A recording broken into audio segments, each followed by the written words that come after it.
It started with the biggest pipe bomb the FBI had ever seen. There is a bomb in Centennial Park. You have 30 minutes.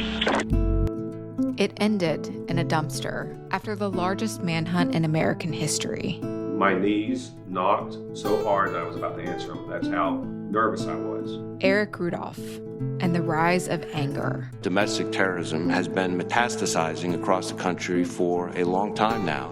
True story, true crime, true consequences for us all.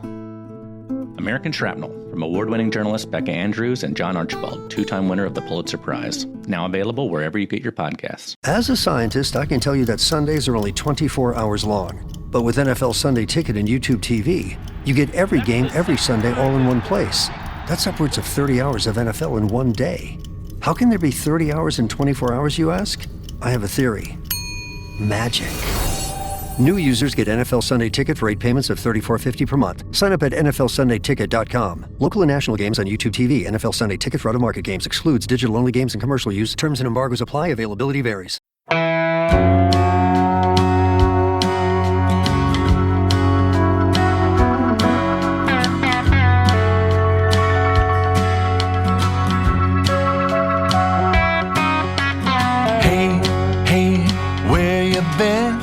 Buckeye Talk is about to begin. Hey, hey, hey, come on in.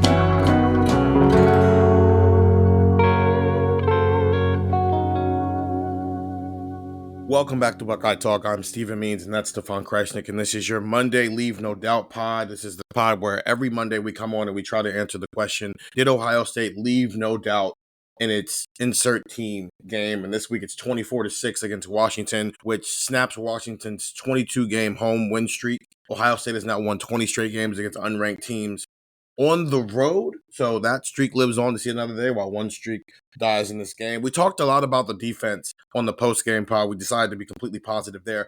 I'm not saying that we're going to be negative on this pod. It's just this is the side of the ball that has more question marks at this point in the season.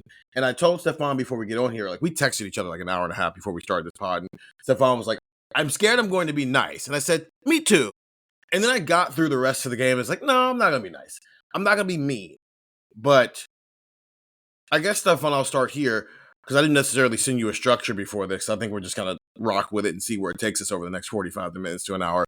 Are you more, less, or the same in terms of where you think your confusion and frustration about what we saw Saturday afternoon, where does that lie now that you've had a chance to sit with it and rewatch this game? I think I'm probably less confused because where I had questions, I can see what Ohio State was thinking, right? Like when rewatching it, a lot of those plays, I'm telling myself, okay, I get what they were trying to do there. I see the vision of what they were trying to do there, where this idea was coming from, but I'm not sure why. It felt like early on the offense was they were letting Washington dictate what Ohio State should do offensively. And that's kind of head scratching to me because like Washington was depleted in the secondary and they had injuries. So obviously they were going to play in a way where they wanted you to run the ball and you played into that. And I understood it from the sense of, there were run plays where I'm like, I'm watching that first drive that ends on the 4th and 1. And I'm like, you know what? Like they're kind of running all over them, right? Like they're having success running the ball. They're moving the ball. But that's what Washington wanted you to do. Washington was fine with you getting to a 4th and 1 and having to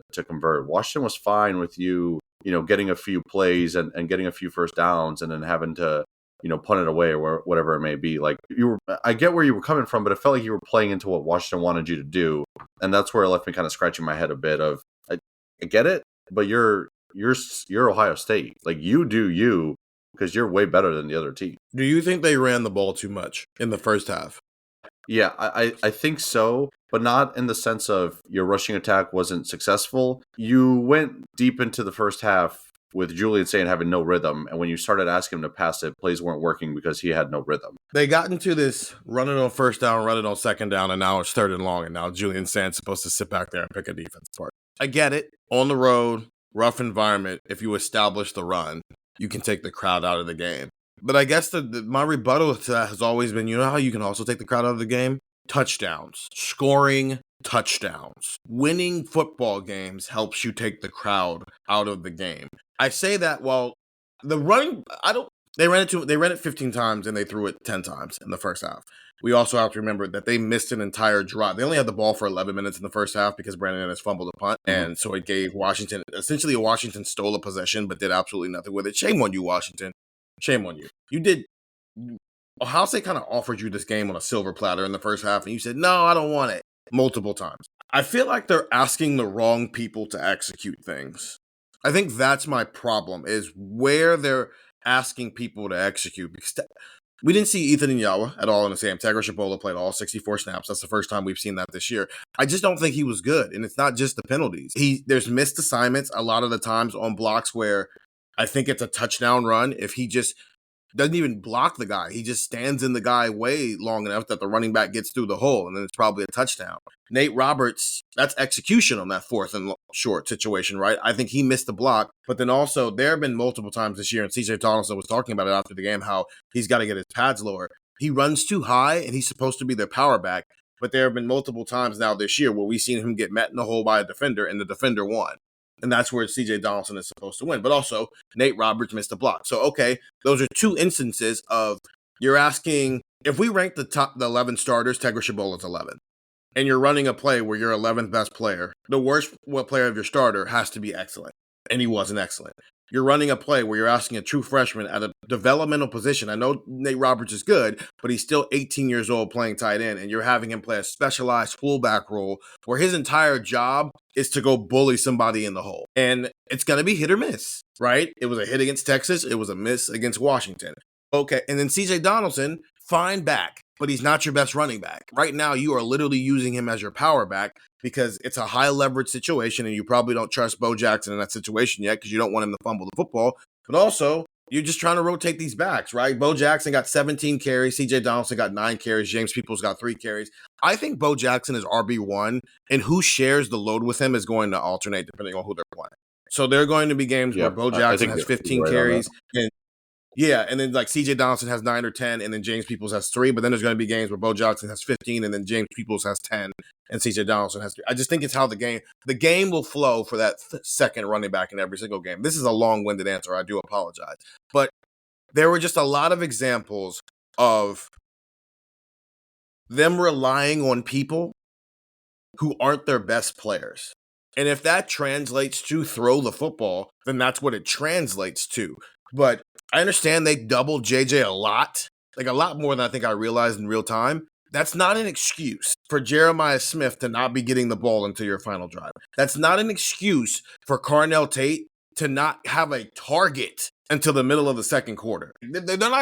They're realities, but they're not excuses, to your point. This whole take what the defense gives you. Yes, you're also Ohio State, and you are allowing Washington to take your 2 best players out of the football game.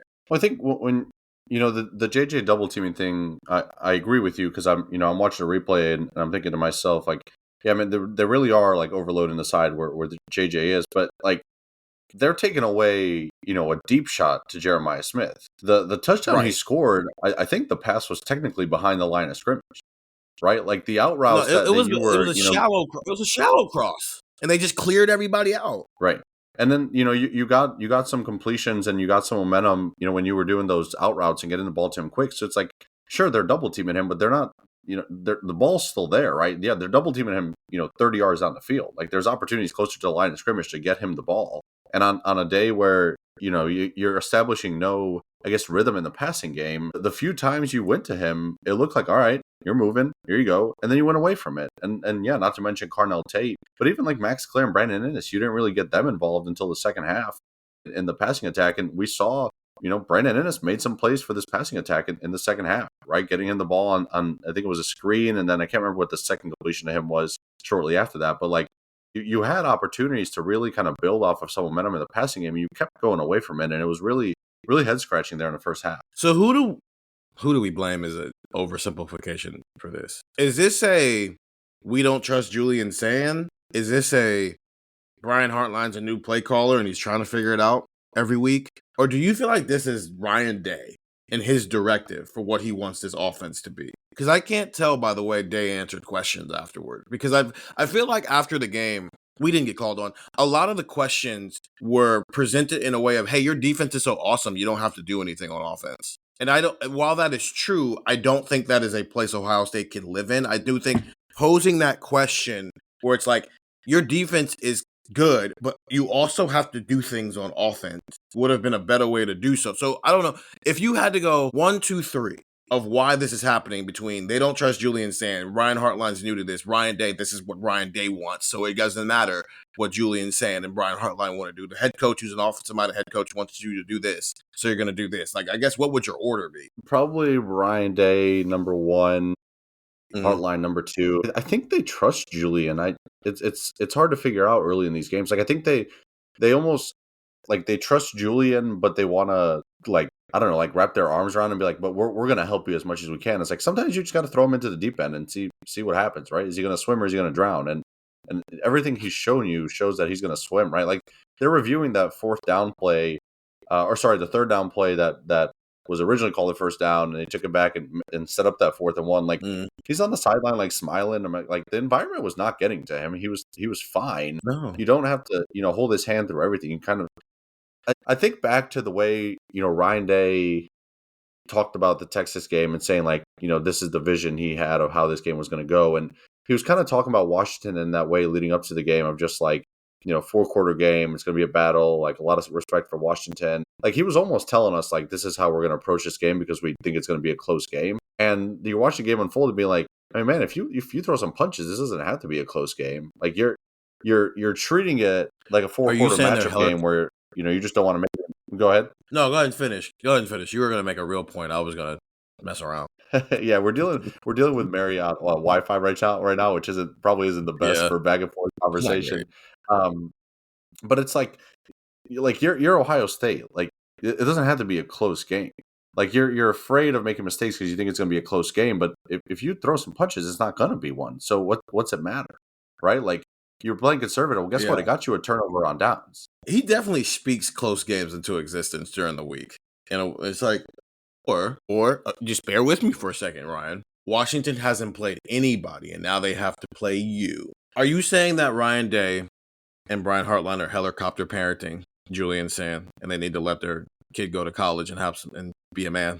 Is that what you're saying? It feels that way sometimes, at least early in games. So I was thinking about this before I sat down to watch the game, and whose offense is this between Justin Fields, C.J. Stroud, Dwayne Haskins, Will Howard, Kyle McCord? Like, what are they doing right now? And it feels like some mixture of Will Howard and Kyle McCord, where it isn't we have a weapon of mass destruction at quarterback. We have a guy who can do a little bit, but you don't want to leave him out to dry.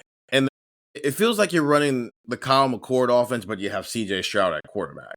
And I think that's the frustration because this is not an element of we have not gotten through 4 games and it feels like, yeah, this is probably how they have to do things because I don't know if the quarterback play is where it needs to be. It's very much the opposite of, yeah, why are you doing this? Your quarterback's pretty awesome.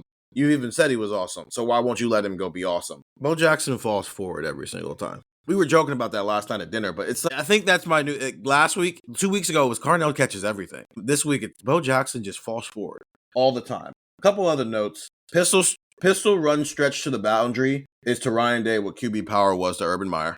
It's just never going to go away. I have one defensive thought. I got to take back what I said about Lorenzo Styles after the game. It wasn't great. It wasn't bad. It just also he's good at what he's good at, but he's also very bad at what he's bad at. I don't have a ton of. I'm actually gonna move out of the way a lot of this pod for at least this first half of it and let you have the day. So Stefan, take it away. Your views on the rewatch of the offense. Because let me tell you why. It's not because I don't want to talk. You've done this with me for a year. I have no problem talking. It's because I had feelings after the game. I started watching the game. The feelings started changing. And then the feelings went right back to where we are after the game. And so I don't want to sound like I'm just repeating myself because I'm just going to say, throw it, trust your quarterback, and act like you trust your quarterback. So the floor is yours for the next however long you want to have the microphone. Have at it, because I have a overlooming question that I'm going to save for the second half of this pod that's going to help me. But I have zero doubt in Julian Sand. I have zero doubt in the weapons around him. I have doubt at the people at the control panel.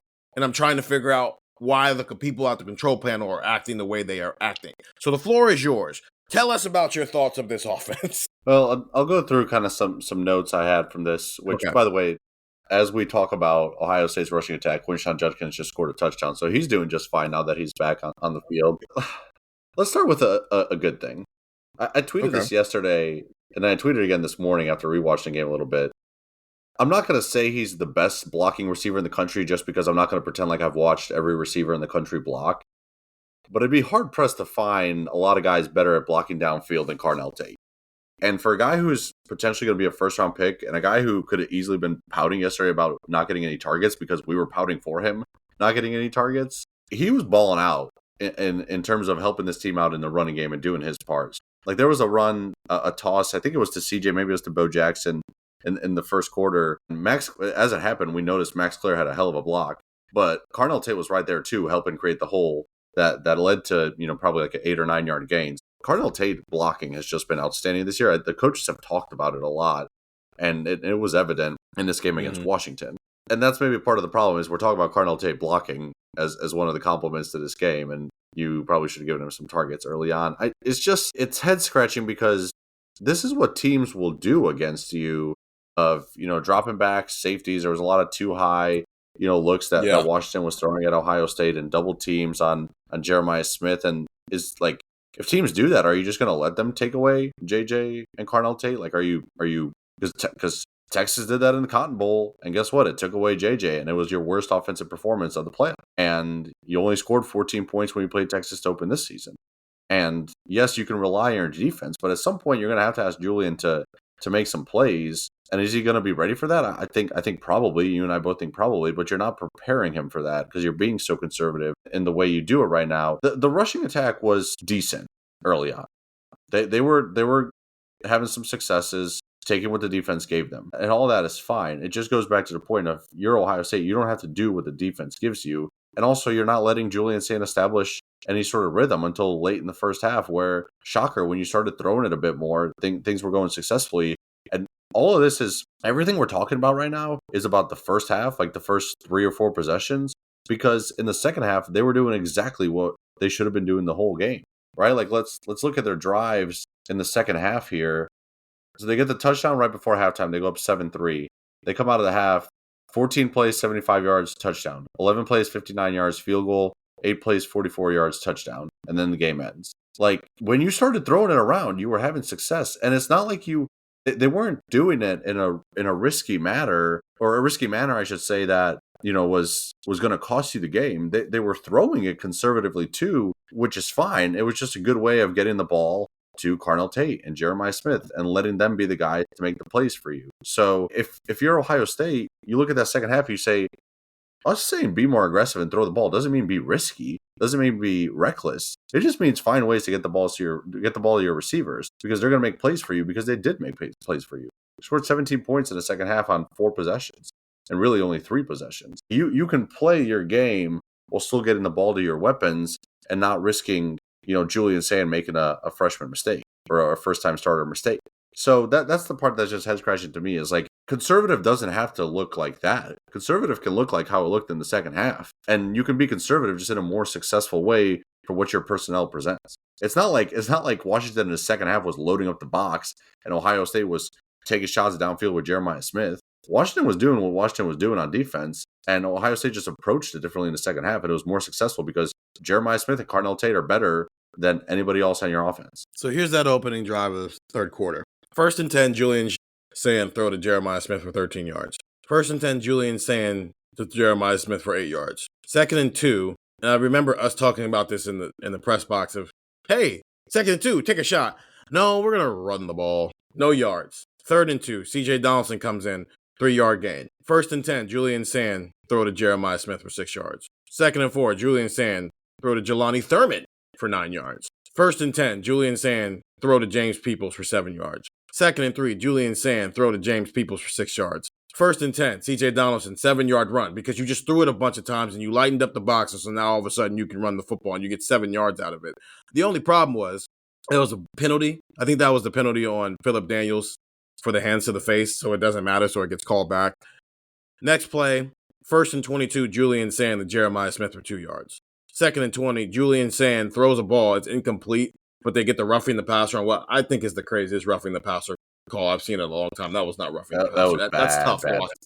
That's tough, Washington. You're in a situation where it's about to be third and forever, and instead it's a 15-yard penalty and a first down. First and 10, Jeremiah Smith, it's an incompletion. Second and 10, 6-yard run for Bo Jackson. Third and 4, Julian Sand and Carnell Tate on one I think is one of his best reads of the game. Though I don't know if Carnell was the first read, but the patience to allow that to develop, kudos to Julian Sand.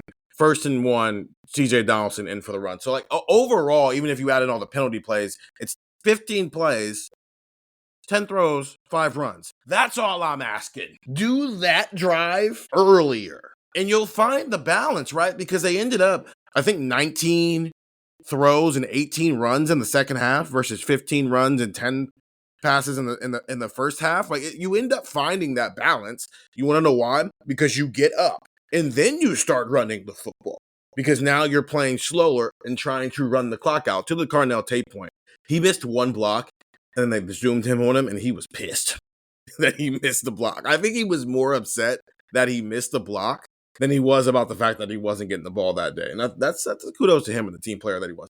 Any other things you want to point out offensively before we get into the second half of this pod? This is going to be a shorter one because we are still in Seattle and we have to get out of here and get back to the East Coast. But we're going to be diving into offensive stuff for most of the week here because there's nothing to talk about with the defense. They're awesome. And we're going to say that every Saturday. It's the offense where we're trying to figure some things out. I guess one more thing I want to say. I talked about this a little bit on the immediate post-game pod of when it comes to, Lorenzo Styles, Tegra Shabola, it's clear where Ohio State stands on it. And until they do something and change something, I'm not going to sit here and really talk anymore about, maybe Jermaine moves to the inside and Devin Sanchez plays some more, or maybe Ethan Owenyawa starts to play some more. It's just, that's where Ohio State stands on that, and that's fine. Frankly, I don't know.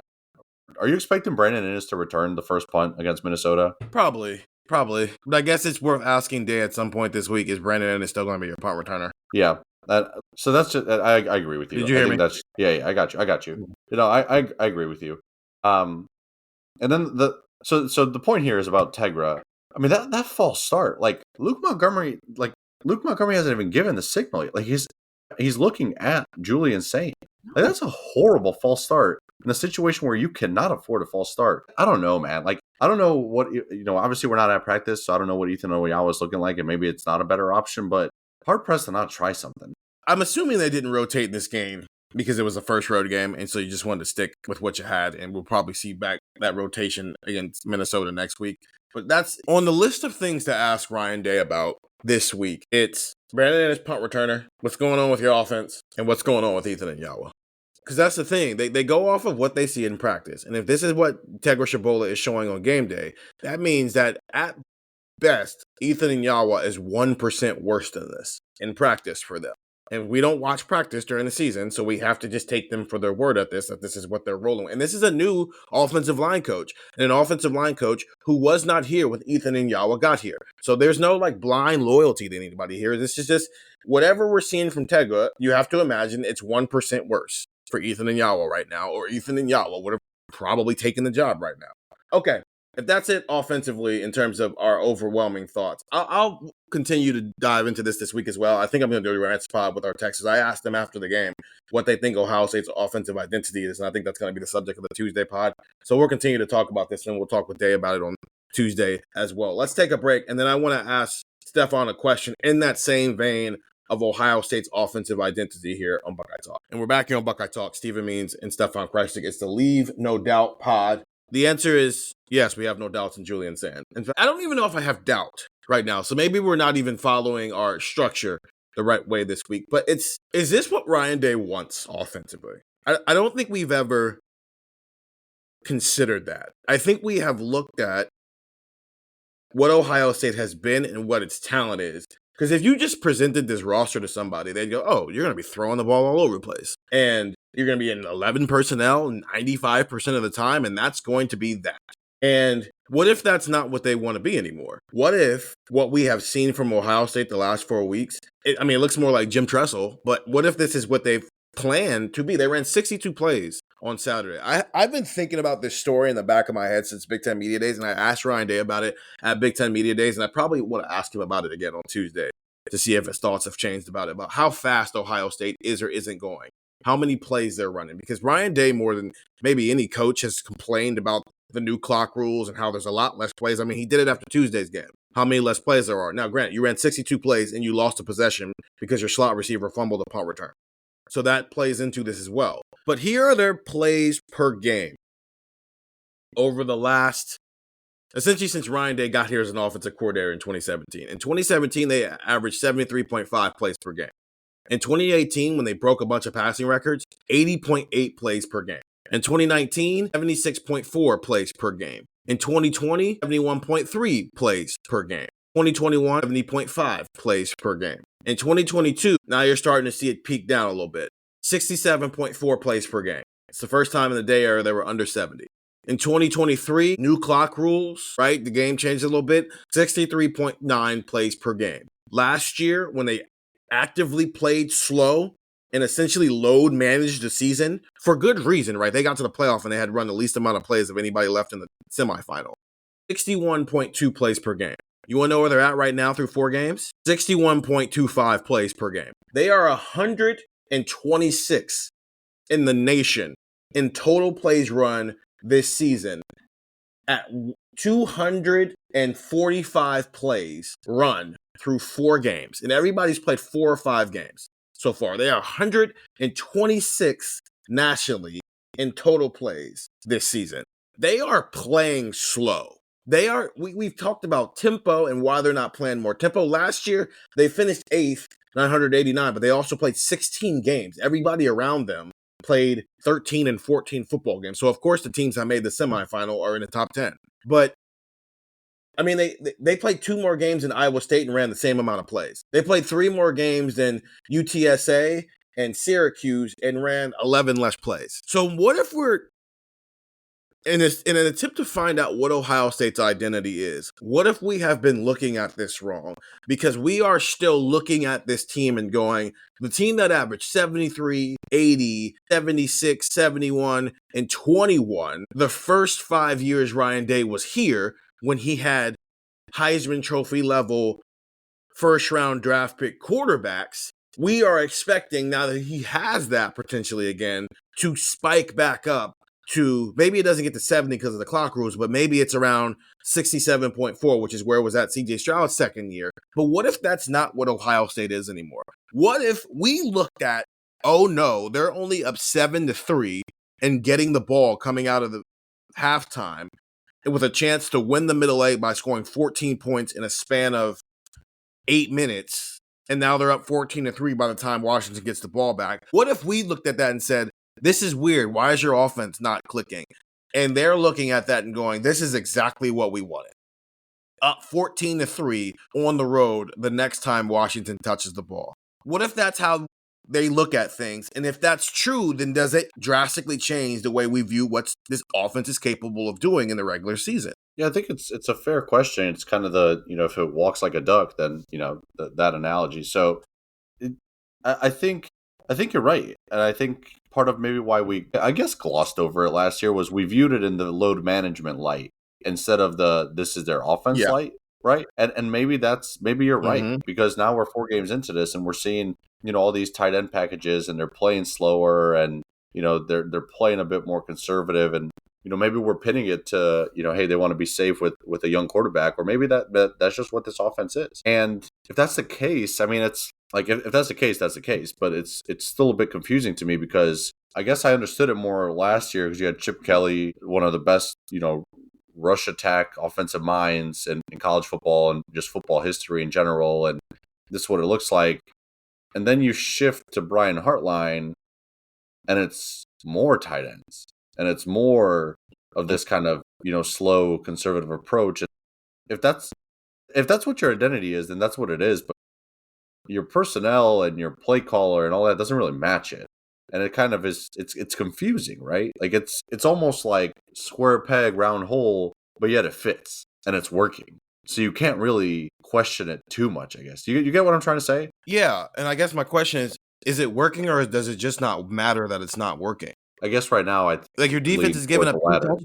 Yeah, because, your defense is giving up 2 touchdowns. And the 2 touchdowns they gave up, one were, I think you could have made a case that the Texas tight end didn't catch the ball, right? It wasn't like it was a bang play against a cornerback who earlier in the game had a pick, so it's whatever, it's fine. And the other one was an explosive play where, an Ohio State player just had like a mind, blip, right? So it's like they weren't the two plays that they've given up touchdowns on weren't like, a team was driving on them and they closed out a drive with a touchdown. They were just kind of random explosive plays that you can't always account for, and it's just football types of reasons. So if your defense, who's giving up 5 points a game right now, and no one has scored 10 points on, and we said on the post game pod, when's the next time somebody scores 10 points against Ohio State? And our answers weren't football reasons. It was just like, I don't know, somebody just flukily like backdoor covers or something like that. It wasn't like designed, this team is good enough to score 10 points on Ohio State.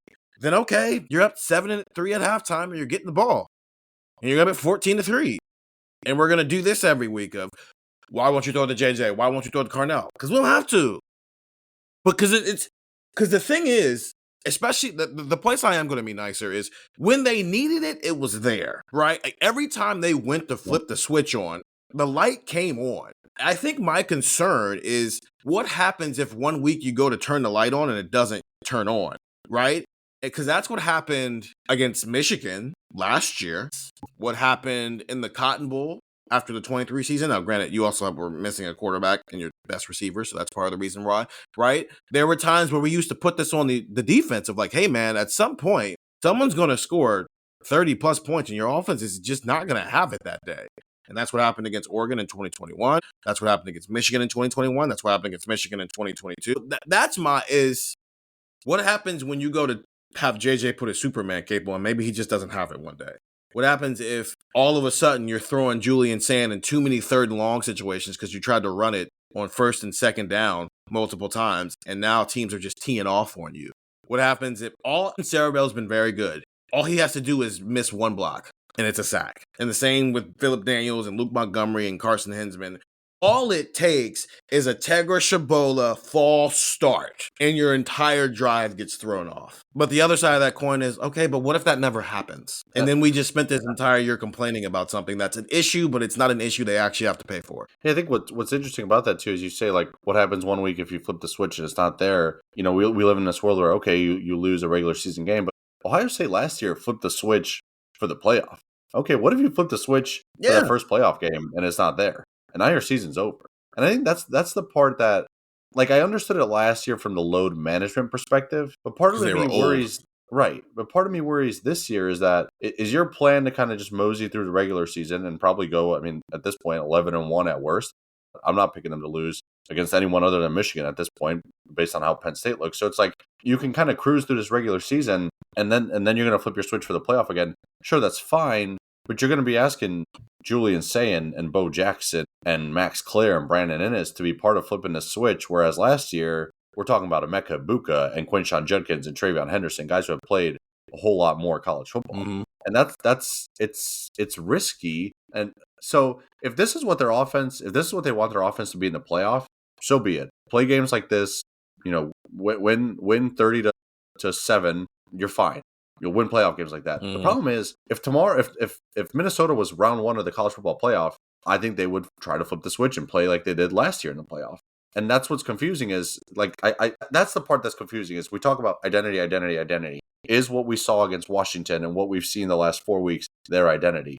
If you think yes, then why, when we get to the college football playoff, are you going to tell me, hey, they're about to start airing it out and let JJ do his thing because it's the playoff? So is your identity who you are for 12 games? Or is your identity who you are in your best game, in your biggest game? You remember when Kawhi went to the Raptors and they were doing that weird thing with him where he played like 30-something games or something like that, and he was like in the lineup and out the lineup, and it was like, what's Kawhi doing? And then all of a sudden they got to the playoffs, and it's like, okay, that's why you did that. Oh yeah, I forgot. Kawhi is like really awesome when he plays football. We were talking about this on the train on the way home, on the way back to he might be nice at football too. Who knows? We were talking about this on the train when we were headed back to the hotel. Jeremiah Smith has played a lot of football in a very short amount of time. And in fact, I think he's played in I think his team has reached the championship game every year since he's been in like the 8th grade. So he's been his seasons have been marathons for a long time. And he grew up in South Florida playing against like dudes who are now playing in college football. football all over the country. So this is not a guy who was sleepwalking through high school football games and then got to college and now he had to get used to a new level of college football, right? Like, I mean, their nickel, D'Angelo Pons, who again, best cornerback in the Big Ten, wasn't playing outside cornerback in high school. He was playing nickel. That's how good Chaminade Madonna was. So because of that, and I'm not going to say he broke down last year, but he wasn't 100%, right? He had a little hamstring thing going on, and they needed to rest him. And you think about Maurice Claret, and it's not the same position, but do you want to kill your best weapon who's not even 20 years old yet? Probably not. I think with JJ, I think there is a balance of, one, you are still correct. They allowed Washington to dictate things. It's like, so what? Find a way to scheme Jeremiah Smith open. You're trying to balance that with keeping him involved. There's Heisman. I think he's up to like third best Heisman odds right now, which is hilarious to me. All that meant was they were waiting on the Ohio State to play a Big Ten game, and then they were going to move up Ohio State players in the Heisman odds conversation. And now that they've got a Big Ten game, we can start paying attention to them the same way we've been paying attention to Fernando Mendoza and John Mateer and everybody else in the conversation. But you're trying to manage that. You're trying to manage making sure Jeremiah Smith is still Jeremiah Smith on January 18th or 19th, whatever day the game is this year, right? You don't want the Jackson Smith-Njigba situation where you build an entire offense around him and then he gets hurt and it's like, oh, well, now what? But also Jeremiah Smith's got another year here. So is Jeremiah Smith their Kawhi Leonard? Where, I mean, he ended up with his numbers, right? It's not like he had a terrible day. He had 8 catches for 81 yards and 1 touchdown where they started force-feeding him the ball in the second half on 9 targets. He was fine. He didn't blow you away, but it was fine. His stats this year are going to end up being like Marv's in 23, where it's like, no, the stats aren't blowing you away, but we all watch football. But, you get him his numbers, you play the game, but you don't kill him. So that way, when you get to December and January, we all go, oh, yeah. Like Matt Leinart tweeted out on Saturday night, I think Mekhi Lemon's the best wide receiver in college football. Listen, Mekhi is a very good receiver. Number 4 still exists, and he might be Kawhi Leonard, where they got to slow play this a little bit just to get him to the college football playoff. But to your point, I don't know, I don't know if it's the wrong approach because it worked last year. They won a national championship. But this is a younger roster that's still trying to figure it out. And if you're going to play 61 plays a game, I don't know if on the same note, can you complain about the fact that you have less plays when you also opened up the second half with an 8-minute drive? So I don't know. Yeah. We got to find a conclusion here. Like, what is our conclusion? How are we watching this? I'm sure both of us are going to spend next weekend watching this offense again.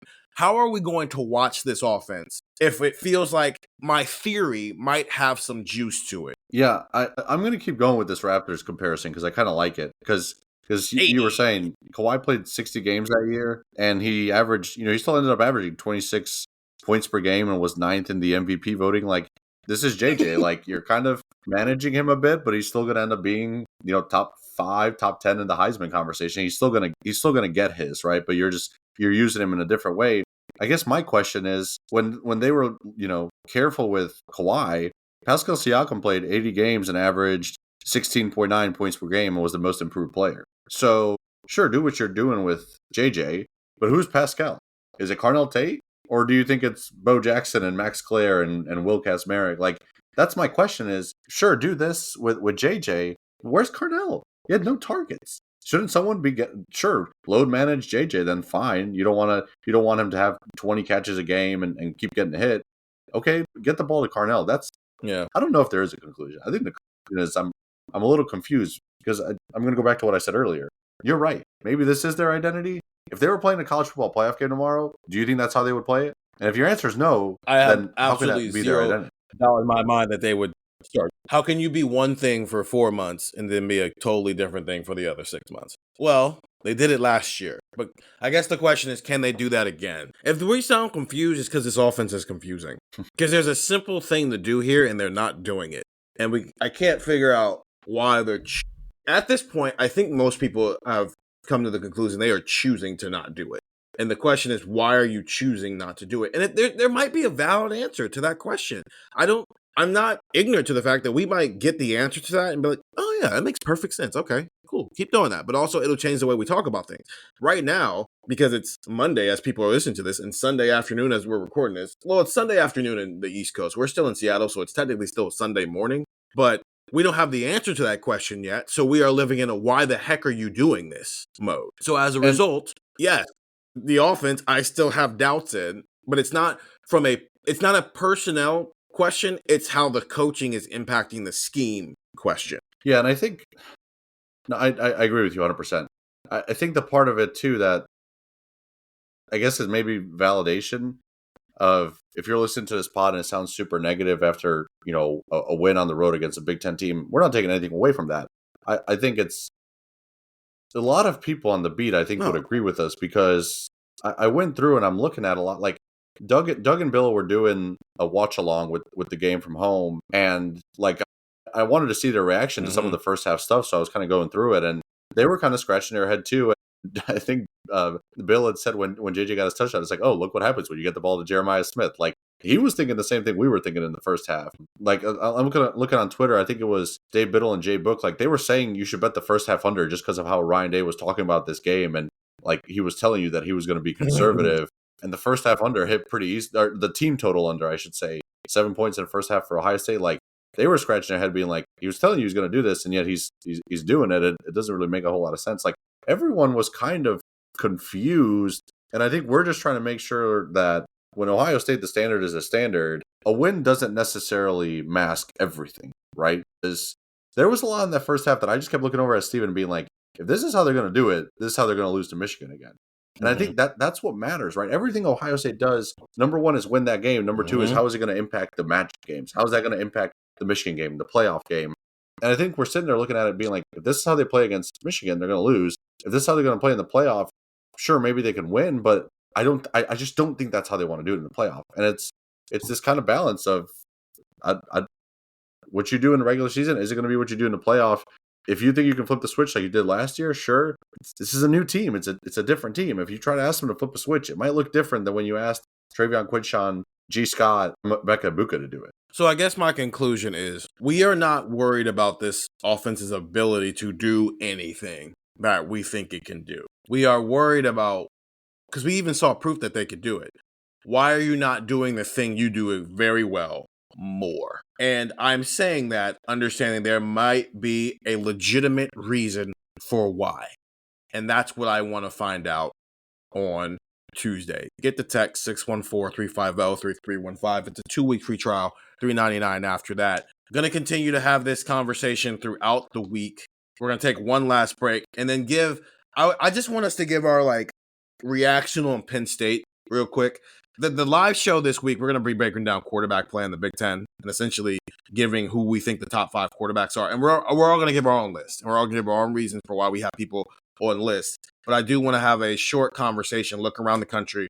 Obviously, the two biggest games this week were Alabama at Georgia, Oregon at Penn State. The road team won both of those games. I don't know how much we're going to talk about the Penn State Oregon game, maybe more than Alabama, Georgia, just because that game impacts Ohio State a little bit more than the other one does. So let's take our final break and then just give some quick thoughts on what we think of Oregon and Penn State here on Buckeye Talk.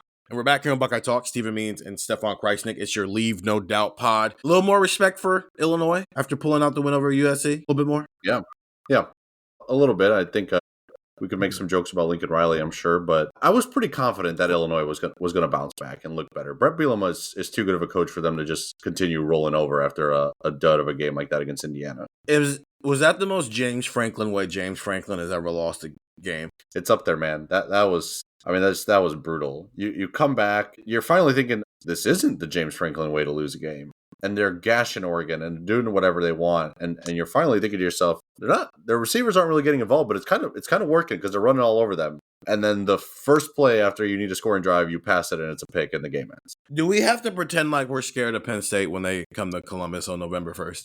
What is that offense going to do against Ohio State's defense? I mean, the way we just got done talking about this offense in the first 2 parts of this pod, that would seem like the game when Ryan Day and Brian Hartline say, here you go, Julian. It's at home.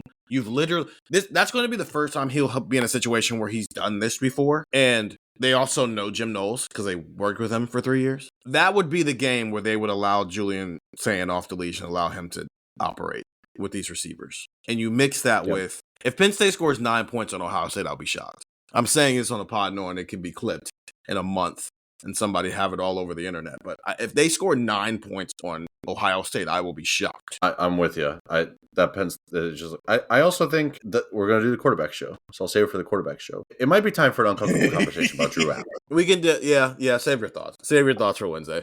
It's just Oregon's good. Yes, Oregon's good. Oregon's good. Let's save the Drew Allen. Oregon's a very good football team.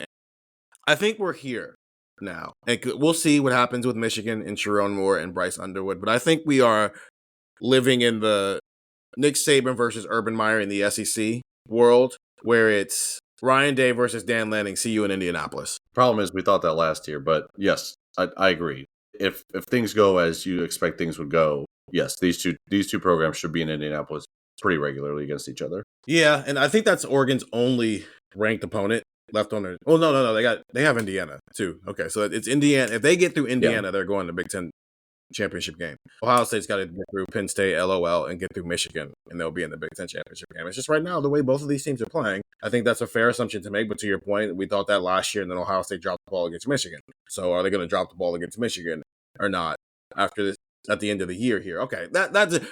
We're going to continue to have this conversation later in the week. I'm sorry, this is a shorter pod. I think it's shorter. Stop. I said I wasn't going to say that anymore. We're just going to pod, and it's going to be what it is going to be. That'll be the Leave No Doubt pod. It's not necessarily doubt in the offense. It's more just questions about approach and how they're doing things offensively, and like what's the reason behind that. To get the text 614-350-3315. It's a 2-week free trial, $3.99 after that. Rant Spot coming your way on Tuesday, and then we'll be back in the Woody talking with Ryan Day as the Buckeyes shift their focus to Minnesota and what will be their only home game in October. One game in the shoe, and then we'll be back in the shoe in November when they play Penn State. So for Stefan Krajisnik, I'm Stephen Means. We'll talk to you guys later.